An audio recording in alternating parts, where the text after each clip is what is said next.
પરંતુ હવે ફરી એકવાર દ્રશ્યો જોવા મળી રહ્યા છે। મહત્વપૂર્ણ સમાચાર, રાજકોટના ટીઆરપી ગેમ ઝોનના આગના જે લાઈવ દ્રશ્યો છે તે પણ સામે આવ્યા હતા। સાંજે 5 કલાક ને 34 મિનિટે આગનો તણખો લાગતા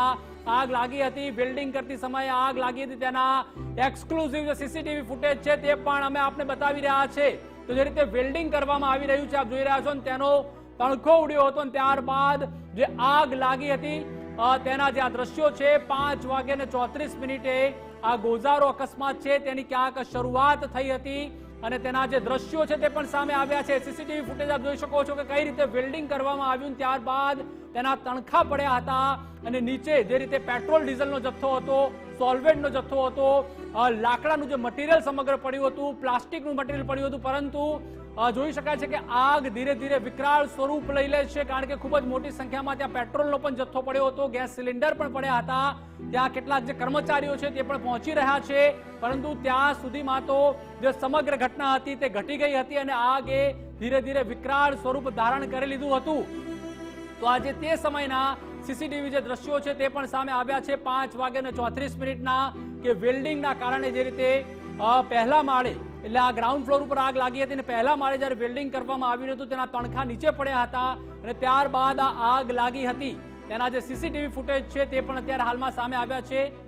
વધુ માહિતી માટે સંવાદદાતા રહીમ લાખાણી જોડાઈ ચૂક્યા છે। રહીમ, 5 વાગે ને 34 મિનિટના જે વેલ્ડિંગ કર્યા હતા તેના સીસીટીવી ફૂટેજ અત્યારે સામે આવ્યા છે, પરંતુ રહીમ, હવે શું જે જિંદગી જવાની હતી તે જતી રહી છે, પરંતુ હવે જે રીતે ગુજરાત ફર્સ્ટ પણ અપીલ કરી રહ્યું છે કે તમામ જે ચમરબંધી છે તેઓને પકડવામાં આવે, અત્યારે હાલમાં શું અપડેટ મળી રહી છે રહીમ?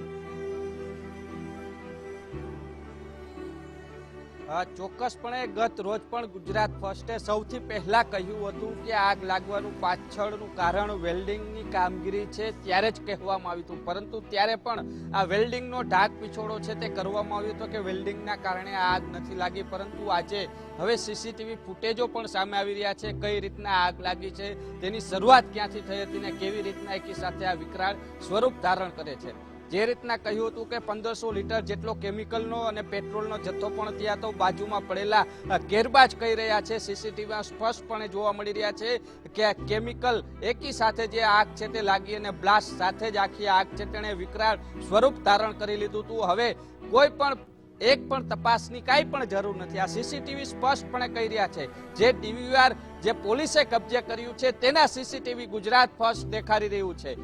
ભલે પોલીસે ડીવીઆર કબજે કર્યું, પરંતુ આ સીસીટીવી ગુજરાત ફર્સ્ટની ટીવી સ્ક્રીન ઉપર જોવા મળી રહ્યા છે કે કઈ રીતના આગ લાગી હતી।